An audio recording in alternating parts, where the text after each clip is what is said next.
Hello বন্ধুরা, বায়ু মাধ্যমে রাখা একটি লেন্সকে আমরা যদি জলে নিমজ্জিত করি, তবে তার ফোকাস দৈর্ঘ্যের কী পরিবর্তন ঘটবে?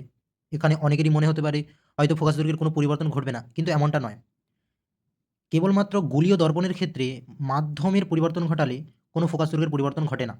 কিন্তু লেন্সের ক্ষেত্রে আমরা যদি মাধ্যমের পরিবর্তন ঘটাই, তবে ফোকাস দৈর্ঘ্যের পরিবর্তন ঘটে। অর্থাৎ ফোকাস দৈর্ঘ্য বাড়ে বা কমে যেতে পারে।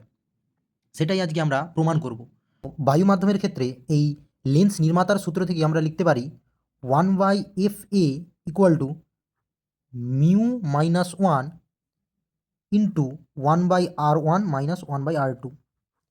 এই মিউ মাইনাস 1 একে আমরা লিখতে পারি মিউ এ জি মাইনাস 1। এখানে মিউ এ জি কেন লিখেছি? কারণ লেন্সটি বায়ু মাধ্যমে রাখা আছে। তো সেই বায়ু মাধ্যমে রাখা আছে, তাই বায়ু মাধ্যমের প্রতিসরাঙ্কের জন্য এ অর্থাৎ এয়ার। আর যেহেতু লেন্সটি কাঁচের তৈরি, তাই গ্লাস অর্থাৎ গ্লাসের প্রতিসরাঙ্কের জন্য এখানে জি লিখেছি। আবার যখন লেন্সটিকে জলে নিমজ্জিত করা হলো, অর্থাৎ জলের ক্ষেত্রে 1/F/W = মিউ। এখানে দেখো, যেহেতু জলে নিমজ্জিত করা আছে তাই এখানে ডব্লু লিখবো, আর যেহেতু গ্লাসের তৈরি তাই জি লিখবো, -1 ইন্টু 1/R1 মাইনাস 1/R2। এই R1 R2 অর্থাৎ বক্রতা ব্যাসার্ধের কোনো পরিবর্তন ঘটবে না, শুধুমাত্র ফোকাস দৈর্ঘ্যের পরিবর্তন ঘটবে। এখন দেখো, আমরা যদি এটাকে 1 নম্বর আর এটাকে 2 নম্বর দেই, তাহলে 1 নম্বর ভাজিতক আমরা যদি 2 নম্বর করি, তবে আসবে 1/FA,